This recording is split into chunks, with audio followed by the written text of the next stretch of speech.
regardless kahit ano yung natadaanan at lalakaran nila, hindi sila mababahala kasi maglalakad, papasahin nila yung verse na patungkol dun sa sabat, maglalakad sila dire-diretso kasi ang mag-handle nun para sa kanila yung supporting ay yung mga bata na tataglaloob sa kanila. Kaya humihina, napapatingin tayo sa ibang bagay. Kasi nga may laman nadadala tayo doon, kasama sila magpapaibigan, ako lang hindi. Kasi Sabado, gusto ko na maglaro, kaso Sabat pa rin ngayon, sabi mo, nagsisimula sa ganun lang muna, para kala mo restriction. Paano mo makikita yun kung sinasagot natin yung magulang natin?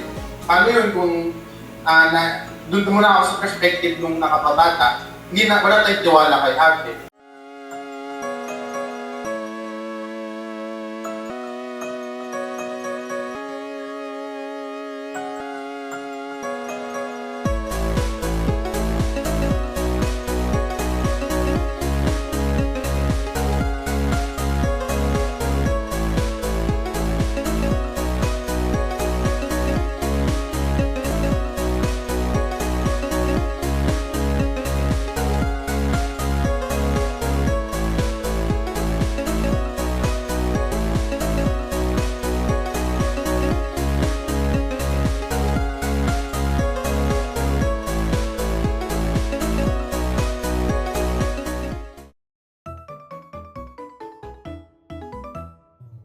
Ang pananampalataya ay katiyakan na mangyayari ang ating mga inaasahan at paninindigan tungkol sa mga bagay na hindi nakikita.